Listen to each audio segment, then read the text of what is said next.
The following video features stunts performed by a professional or under the supervision of a professional. For your safety and the protection of those around you, do not attempt to reenact any stunt or activity performed. Get out of here with that stuff. Let's take some risks. You don't have to be a professional because I'm going to teach you and I'm going to make you skilled on how to be a stilt walker. Let's take our first steps. Hey y'all, Jeremy here. Welcome to the WampaDude Channel, and it is time for part 2 of our stilt walking tutorial for costumers. What did we learn in our first lesson? We taught you all about overcoming your fear of falling, overcoming your fear of heights, of being on an unsteady base with stilts. Learning that we do this on a daily basis. All the times that we stand on the edge of a bench, on the edge of a dock, we've stood on stuff since a little kid on playgrounds. We've been doing this all of our life. We've been standing on unsteady surfaces and not afraid to fall. So stilt walking is not that different. Anybody that I've ever taught in person, the first 5 minutes can be a little bit wobbly, but as soon as I help them with these few steps, I'll have anybody up and walking within less than 15 minutes. So what are we going to learn today? Well, we're going to be taking our first steps. What are part of our first steps? Well, first steps is stepping forward, but in order to do that, remember, we're doing this to be a large animal, a large creature, or a large robot. So we need to project our size when we take our steps. If we take little timid steps, we are at risk of falling. We don't want to drag our feet because the rubber pads on material like this with carpet, your stilts are going to catch. So you always want to take big, projected, Godzilla-like monster stomps. You want to project your size. You want to sit there and make people in awe as you're stomping along the crowd. You are a large creature. You are a large character. If you're the Incredible Hulk or a Wampa or Optimus Prime, you're always in a large costume. You want to project your size. Another part is all about turning around. How's the best way to turn around? I'm going to give you one very important step that if you do not follow this one step, I can almost guarantee you will fall. So you're going to have to stay tuned for part 2 and how to make proper turns. Third one is all about your stutter steps, your side steps. Not everywhere that you're going in stilts, you're going to have a big, wide open room or a wall to walk along. You're going to find yourself in narrow situations, whether it be a crowd, whether it be a doorway, or you just need to step to the side so you're inviting somebody in for a photograph. Walking side to side is almost important, if not as important as walking forward in stilts. So those 3 lessons, it's going to be a super easy, quick lesson today. Not going to be too rambly, not going to be too talkative. So let's go. Let's learn part 1. All right, it's time for our first step. It's time for us to take our first steps forward, our big steps, our big monster steps. Our monster steps. Why are they monster steps? Because we're portraying a very large creature right here. I'm a small human in a large creature. So if I take human-sized steps, is that going to look right in a large costume? No. You have to project your size. You have to take larger steps. You have to make larger motions with your arms. And you know what? Just kind of like Godzilla 2 or any of these other creatures, you kind of slow it down a little bit because you're bigger than life. But look at where my legs are. Look at where my anatomy is. My toes are at his knees. So I need to make twice as big of a step going forward if I'm going to portray a creature that's almost twice my size. Bigger steps also is safety. When you're in a costume, especially a hot costume like this, you want to get point A to point B quickly. And what you do is you get your handler, you part the crowd, and you take big steps to get exactly where you need as soon as possible so you can stand still and get your pictures. Also, the floor, the concrete, the carpet, whatever surface you're on, a larger step is better for that, because if you drag your feet, especially with carpet, with the rubber pads on these stilts, it's going to feel like Velcro or feel like glue. That rubber plus carpet sticks together. I've had times walking through a convention center, I go from the concrete floors to the carpet runners, and suddenly it's like I have to slow down because of the surface. So always large steps, large thoughtful steps, one step after another. But that always has to start with learning your knee raises. Knee raises are super important.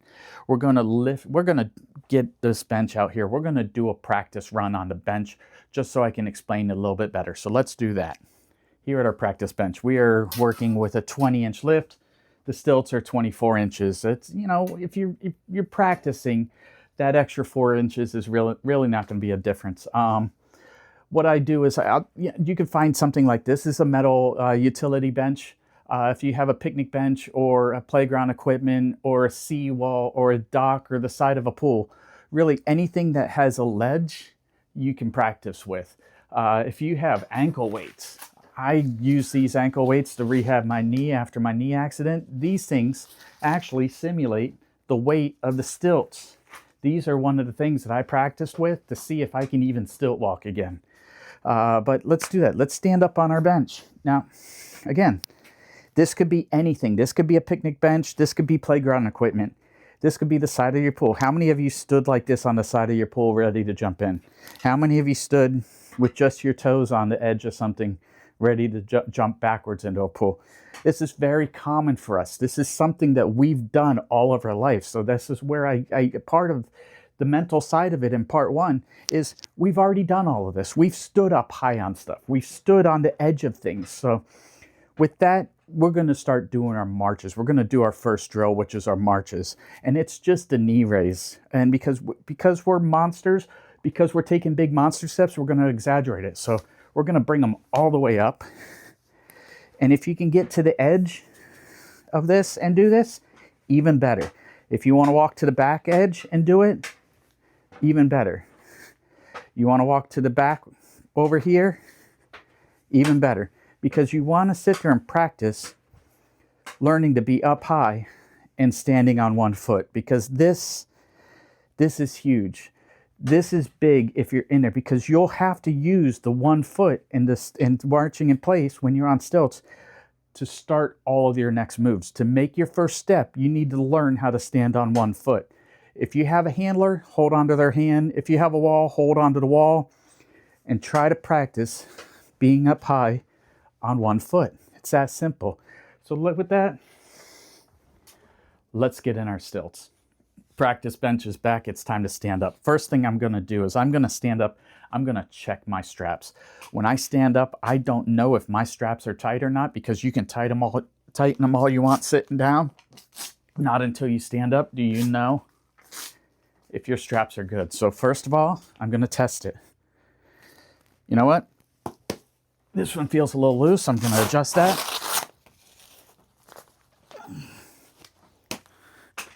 Give it another test. Much better. Now, if you have a handler doing this, really have a handler. If this is your first time, it's your second time, or if you're in costume, always have a handler. That's really going to be focused on in the next video, the importance of a handler inside of a costume. But if this is your first time, have somebody hold your hands. Have a wall nearby. Have a hallway, because the hallway, you can do it on both sides. So I'm going to go ahead and stand up. And now we're going to do our marches. Now remember, as we were doing on our bench, we were lifting our knees up and tapping each. Now you'll notice that the first time you do this in stilts, these stilts are heavier than you think. And you know, the weight is, it's part of the learning process. This right here scares people. I've put people on stilts and I told them to march, and the idea of standing on 1 foot on a stilt, I said, it's just a parallelogram. It's matching your foot. So if your foot's steady, if you feel like you're standing on the ground, once that little part of your brain switches and all of a sudden you go, oh, it's just an extension of my foot. This is not hard. This is no different for me than being on this bench. So we're going to take our first steps. Now, I'm dealing with very limited space here. I'm going to take you out by the pool in just a moment to show you. But if I'm walking very small and timid, you see it doesn't look as intimidating. I'm not projecting my size. I look like a person my size walking in stilts. But if I take that big step and do you see how it's projecting the size? That big monster step, and lift up, lift up. Learn to kind of stomp into each step. Stomp, stomp. I have to watch my head. It's not my first take. I hit my head on this earlier. Stomp, stomp. So, I know it's short right now, but I did this out by the pool. You can really see the projection, the projection of size, the projection of my steps, and I threw in a couple of extra steps in with it. So let's go out to the pool. Here we are, we're on our stilts. Now remember, the first step, standing still, is you're gonna walk on your monster stomps. Monster stomps. The reason why we do this is because this is the key to everything. If you're on stilts and you need to be making big steps, you need to take big steps. If you're in costume and you have legs around you, those big steps keep you from, you're never going to take little steps like that. You need to take big steps. Big, wide steps. Big old monster stomps. So you can pivot.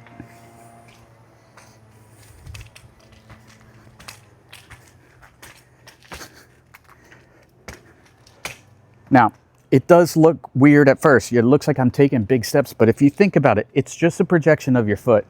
Your foot is, if you're going to take a step forward and it's on the ground, you still have 2 feet to go. So what you need to do is you need to project your next step a little bit further, a little bit further, a little bit further, a little bit further.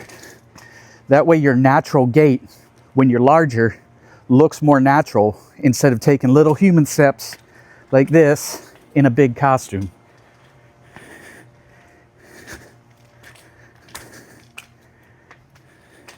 The big monster steps also adds to the character. If I'm in my Wampa, I need to make big, giant, large steps because I'm a big, large creature.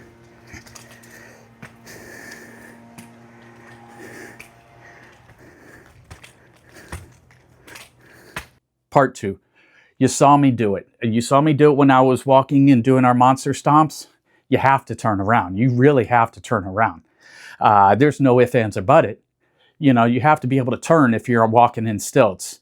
If you want to do this next to a wall, I get it. Hold on to the wall.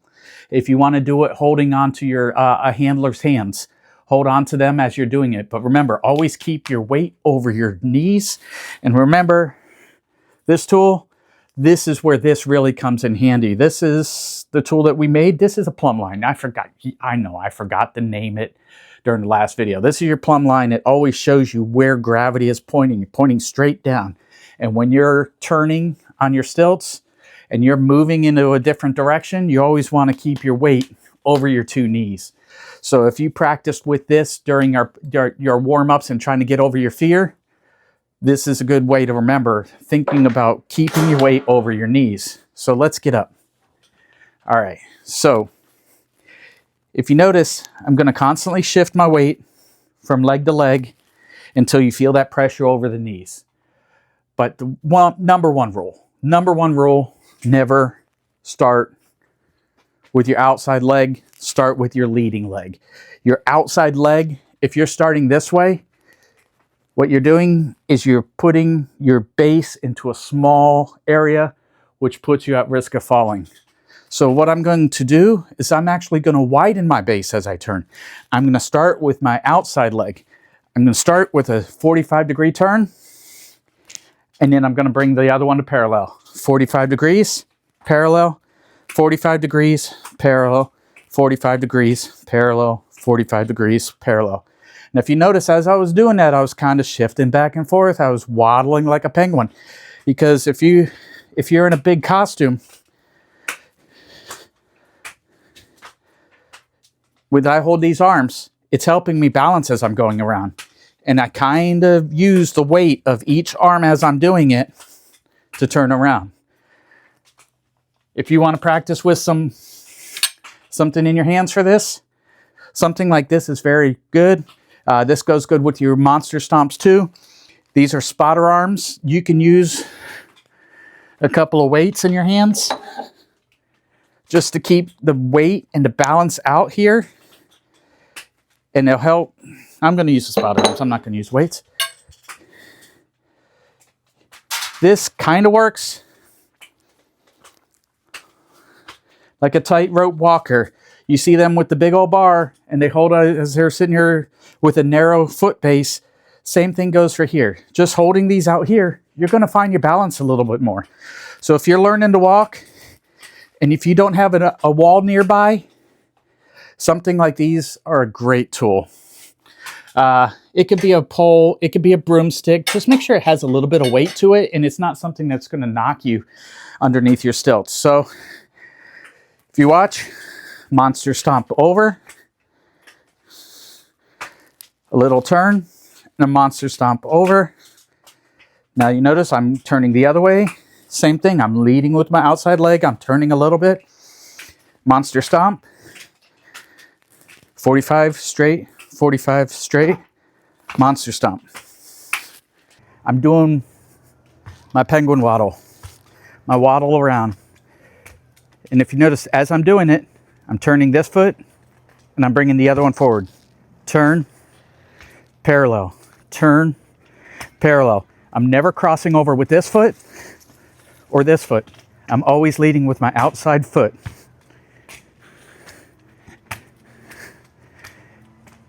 Pretty simple. Part 3 is our side to side, our stutter steps. If you've ever been in sports, this is a very common drill. You always want to keep your eye on the opponent. If it's football, if it's basketball, if it's soccer, if it's combat sports like taekwondo, MMA, or wrestling, you always want to keep your eye on the opponent. With stilt walking, it's very important because you never want to keep your feet narrow. You always want to keep your legs wide. And if you're going to navigate through a crowd, you're going to run into issues, like especially with one this wide, getting through doorways, getting through small areas behind counters, wherever they're going to place you. It's always easier to navigate around things if you're moving sideways. I'm going to demonstrate that real quick. These bars fell down. If I'm going to sit there and try to get around these bars, I'm probably going to walk side to side to get around them. Because at this way, I'm always keeping my legs over my stilts and wide. Wide stance is really important because I'm going to demonstrate it just a minute by the pool. You never want to get skinny and try to squeeze in between people because remember, you're top heavy, you're up high.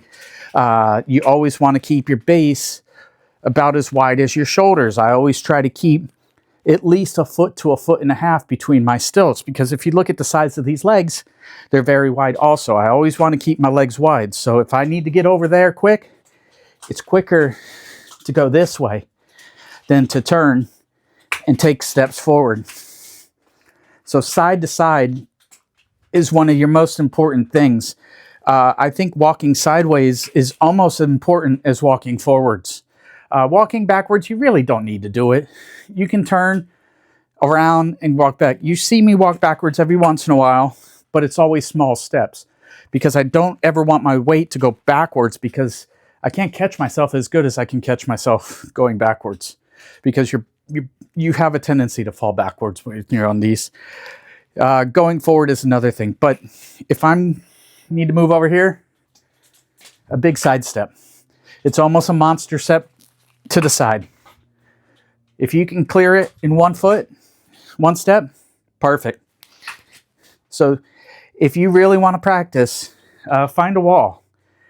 Do this for a good 10-15 minutes. Learn this part, just side to side. Oh, see, I made a mistake right there. I brought it too close. Don't do that. You'll see my knee started to wobble. Don't do that. Bring it forward. Keep the space in between. Space in between. And if you need to turn around, do your little penguin step and side step over. Side step over, do your penguin step, and do your shuffle steps. Do your shuffles. I mean, we've all done this in gym class. We should all know this movement. Here's an example of our stutter step or a side step. What I did is I put this together. I got a pool behind me. This means I can't go any further behind me. I got chairs in front of me. These could be people. If I wanted to get through these chairs, I'd never want to do this. I don't want to put my knees together because then my balance is off. The easiest way to do it is to go sideways. Now, as I'm doing that, you notice I have very limited area to walk. So I can't go any further back. There's a pool behind me. I got the chairs in front of me. So what am I going to do? I'm going to side step or do a stutter step side to side. If you notice what I'm doing, I'm always leading with my forward leg, and I'm keeping space between my knees to where if I need to lean anywhere, weights over one knee, weights over the other knee. If I need to go side by side, I need to squeeze between two people, weights over my knees. I'm not trying to squeeze myself and trying to get unbalanced. With that, it's pretty simple. If you need to get through a narrow space, walk sideways. So if you notice when I'm taking my monster steps forward, I need to turn around. I'm in a narrow space. Side step, side step, side step, side step, side step, side step, side step, side step, side step, monster, monster, monster, monster, monster, penguin, penguin. That's it. Simple as that. Now, if you need to do this next to a wall, if you need to hold on to a wall while doing this, I recommend it. But try not to put too much weight against the wall, because if you put too much weight against the wall, remember, you don't want to put too much weight over your knee. You want to feel that pressure over your knee. Feel that pressure over your knee. See, look, I'm pretty confident. Pretty confident. Everybody else, you know, when I did the short, people are like, oh, what happens if you fall in? You won't fall in. You won't fall in. Not if you know what you're doing, not if you have your confidence. All right, we've gone over all three. How about a little bonus? You've stuck around for this long. I put my son up in stilts at the beginning of trying to film this video, this episode. And I got some video of him as I'm teaching him going through all three of these steps. Let's watch that out by the pool. Do a little bit of a march. Let's see a march in place.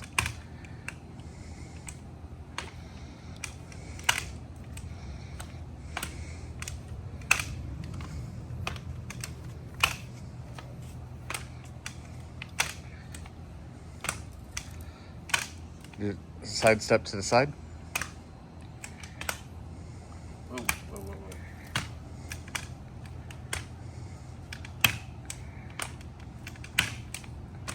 Not too far to the pool.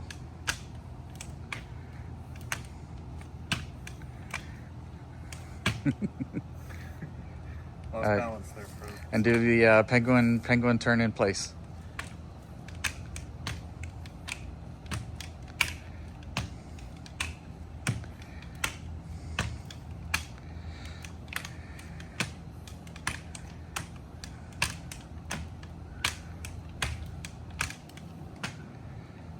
All right. Hands on the knees. Actually, you can do your elbows on your knees too.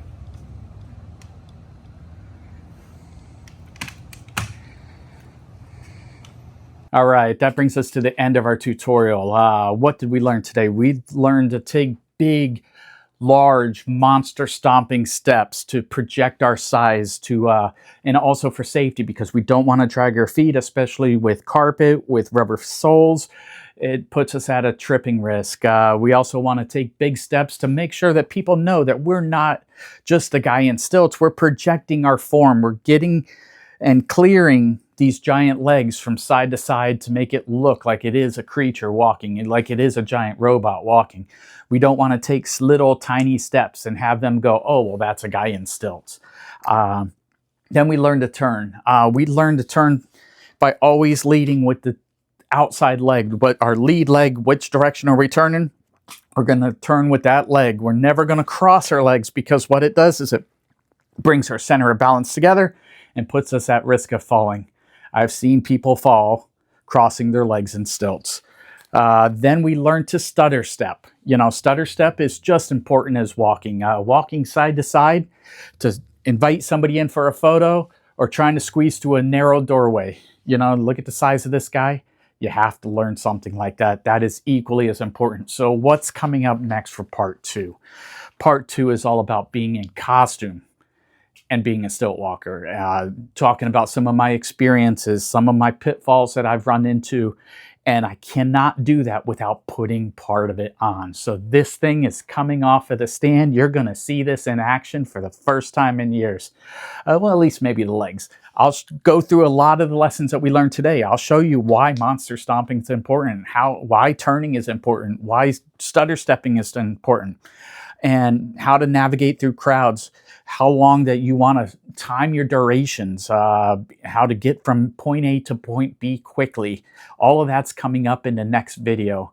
The importance of a handler, having a handler and having somebody on hand to spot you getting overheated, to spot you struggling, to see if you're losing balance. Handlers are number one. You have to do this with a handler.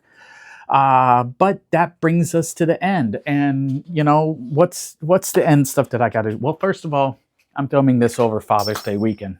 Just broke that. Oh, well. I'm doing this over Father's Day weekend, and if you see this, this is my father in stilts. My father's the one that taught me to stilt walk. So, without him here, it sucks. So, Dad, this episode's for you. Yeah, I'm getting emotional. I'm still not over it. But if there's anything in these videos that you see around me, if you notice, I did put some stuff together since the last episode. I worked on, you know, a better display. If you like the wall behind me, I have a link to the Amazon link for this material for the wall. I have the Amazon links for the straps that I use, the Velcro straps for my stilts. Even I got a new channel hat. How about that? You know what? Look at that. I got links to the channel store and the merch store down below also. So with that, I will see you next episode. If you want to see this thing in action, subscribe, like this one, help me out with the algorithm, and then you'll be notified if you ring that bell, all that baloney, when this one goes up. It might take a little bit. I got some repair to do. This upper arm inside here is a bit of a mess. I have the parts behind the wall. I need to reinstall them.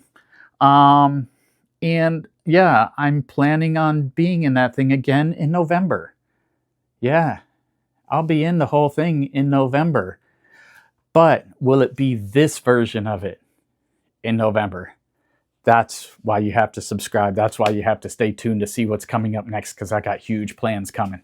With that, thank you. Thank you for watching. Always remember, go big. See you next time. Enjoy.